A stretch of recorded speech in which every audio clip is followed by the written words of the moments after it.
સરસ અને નવી પહેલ કરવામાં આવેલી છે। એમાં એસપી વિજય ગુર્જર સાથે જે છે એએસપી સિમરન ભારદ્વાજ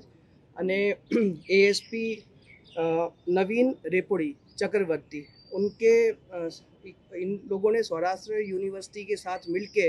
जो सौराष्ट्र यूनिवर्सिटी का साइकोलॉजी डिपार्टमेंट है उसके साथ मिलके एक छोटा सा यहाँ पे काउंसलिंग सेंटर खोला है। અને આ કાઉન્સલિંગ સેન્ટરમાં જે લોકોએ છેલ્લા 3 મહિનામાં કોઈ સુસાઇડ અટેમ્પ્ટ કરવાની કોશિશ કરી છે કે પ્રયાસ કર્યા છે એ લોકોને બોલાવીને એ લોકોના ઇનિશિયલ અસેસમેન્ટ કરવામાં આવશે અને આ લોકોને મેન્ટલ અને સાયકોલોજીકલ હેલ્થનું એસેસમેન્ટ કરવામાં આવશે અને જે સાયકોલોજીકલ હેલ્થ આધારે લાગશે કે કંઈ ફર્ધર જે છે એને સાયકેટ્રિક કે સાયકોલોજીકલ ટ્રીટમેન્ટની જરૂર છે તો કન્સર્ન જે છે સ્પેશિયલિસ્ટને સંપર્ક કરીને આ લોકોને ફર્ધર ટ્રીટમેન્ટ માટે મોકલવામાં આવશે। આ જે છે હાલ જે છેલ્લા 3 મહિનાના જે સુસાઇડના ડેટા છે રાજકોટ ગ્રામ્યના જુદા જુદા પોલીસ સ્ટેશન વિસ્તારોમાં જે લોકોએ સુસાઇડ અટેમ્પ્ટ કરી છે આ સુસાઇડ અટેમ્પ્ટ કરનારાઓને જે છે હાલ ઇનિશિયલી આ કાઉન્સલિંગ સેન્ટરની મુલાકાત માટે બોલાવ્યા છે। એવા જે આઈડેન્ટિફાઈડ 217 લોકો છે જે લોકોએ છેલ્લા 3 મહિનામાં આવી રીતના અલગ અલગ તરીકેથી પ્રયાસ કર્યા છે। અને સૌરાષ્ટ્ર યુનિવર્સિટીના જે હેડ ઓફ ધ ડિપાર્ટમેન્ટ છે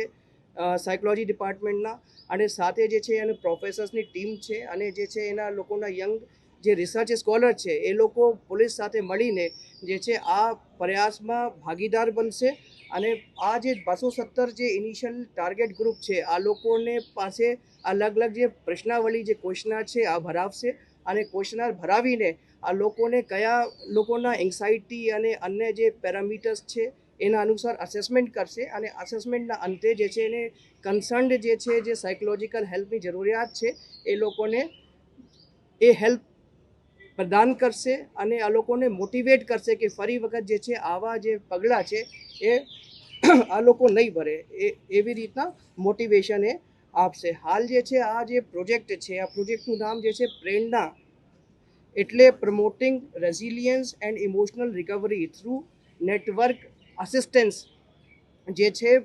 એ રીતના છે અને જે છે આ પ્રેરણા પ્રોજેક્ટ હેઠળ જે ફર્સ્ટ ફેઝ છે એ જે સાયકોલોજીકલ અસેસમેન્ટ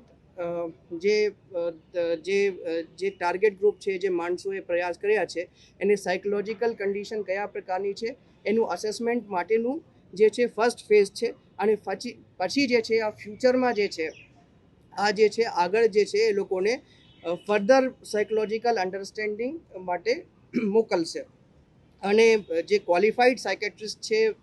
રાજકોટ શહેરના કે જિલ્લા વિસ્તારમાં કે આજુબાજુના વિસ્તારમાં એ લોકોને સાથે પણ સંપર્ક કરવામાં આવેલું છે અને જે લોકોને ફર્ધર હેલ્પની જરૂરત છે એને અમે એ સાયકેટ્રિસ્ટ જે ક્વોલિફાઈડ સાયકેટ્રિસ્ટ છે એને રિફર પણ કરીશું। હવે હું જે એવા લોકો જે પોતાના જીવનથી નિરાશ છે અને અમુક કારણોસર જે છે થાકી ગયા છે અને સુસાઇડ કરવાનો વિચારે છે એ લોકો માટે અપીલ કરું છું કે એક જે છે તમે પોલીસને એક તક આપો। તમે જે છે તમારા નજીકના પોલીસ સ્ટેશન છે અથવા જે જીવન આસ્થા હેલ્પલાઇન છે એ જીવન આસ્થા હેલ્પલાઇન ઉપર સંપર્ક કરો કે નજીકના પોલીસ સ્ટેશન જાઓ। પોલીસ તમારી જે છે ચોક્કસથી હેલ્પ કરશે અને જે હેલ્પ જે છે તમારી હેલ્પ કરશે તમને મોટિવેટે કરશે તમારી જે કંઈ નાની મોટી જે જીવનમાં દિક્કત છે એના માટે તમે મોટિવેટ કરશે અને પોલીસને લાગશે તો આ માણસોને જે છે આ જે પ્રેરણા કેન્દ્ર છે એમાં રેફરે કરવામાં આવશે। અને બીજી હું એ અપીલ કરવા માગું છું કે કોઈ પણ જે વિસ્તારના રહેવાસી છે એ લોકોને કોઈ માથાભારે તત્વ પરેશાન કરતા હોય કે કોઈ વ્યાજખોર પરેશાન કરતા હોય કે એવી કંઈ દિક્કત હોય કે જેના કારણથી કોઈ અન્ય વ્યક્તિના કારણથી તમે જે છે ત્રાહિત થઈને એવા પ્રયાસ કરવા માંગો છો તો એસપી રાજકોટ ગ્રામ્યના સંબંધિત પોલીસ સ્ટેશનના અથવા મારી કચેરીના પણ જે છે અરજદાર સંપર્ક કરી શકે એને સચોટ જે છે વ્યવસ્થિત અમારા પાસેથી હેલ્પ મળશે। અને કોઈ પણ વ્યક્તિનું જે પોતાનું જીવ છે ખૂબ જ અગત્યનું હોય છે તો એની પાછળ જે છે એનું પરિવાર હોય છે અને એના બાળકો હોય છે અમુક કિસ્સામાં તો તમે આવા પગલાં ભરતા પહેલાં એક વખત આ બધી વસ્તુઓ વિચારીને અને તમારા માટે અન્ય લોકો છે તમારા હેલ્પ કરવા માટે તૈયાર છીએ એવું વિચારીને આ ભરતા પહેલાં એ બધું વિચારી લેવાનું હું જનતાથી અપીલ કરું છું। અને હું ફરી વખત જે છે આ એસપી રાજકોટ રૂરલને અને જે સ્વરાષ્ટ્ર યુનિવર્સિટીના જે સાયકોલોજી ડિપાર્ટમેન્ટ છે એ લોકોના પ્રોફેસર અને જે યંગ જે રિસર્ચ સ્કોલર છે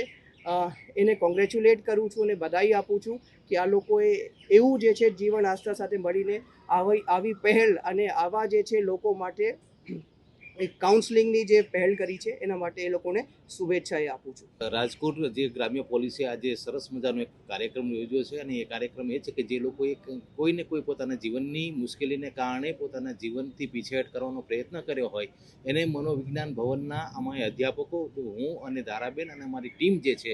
એને કાઉન્સલિંગ કરશો અને આ કાઉન્સલિંગથી ઘણો બધો પ્રકારના ફેરફારો આવે છે. ભૂતકાળમાં આપણે જોયેલું છે કે કોરોના દરમિયાન જે કાઉન્સલિંગ દરમિયાન આપણે ઘણા બધા લોકોના જીવ બચાવી શક્યા છે, ઘણા બધા લોકોને એ માનસિક સધિયારો આપી રહ્યા છે. તો આ એસપી સાહેબની આ પહેલને કારણે ઘણા બધા લોકોને માનસિક સધિયારો મળશે અને આ સધિયારાથી એ પોતાના જીવનની નવા જીવન તરફ પ્રેરાશે. એટલા માટે જ આપણે જે એનું ટાઇટલ રાખ્યું છે અથવા તો એનું નામ રાખ્યું છે પ્રેરણા નવા જીવનની, એ પ્રકારનું રાખ્યું છે. એટલે કે નવા જીવનની પ્રેરણા આપવામાં મનોવિજ્ઞાન ભવન અને એના વિદ્યાર્થીઓ અને એસપી સાહેબ અને એમની આખી ટીમ જે છે એ કાર્યરત રહેશે. જિલ્લાના ચોક્કસ આંકડા અત્યારે મારી પાસે ઉપલબ્ધ નથી એટલે એના વિશે હું કશું નહીં કહી શકું.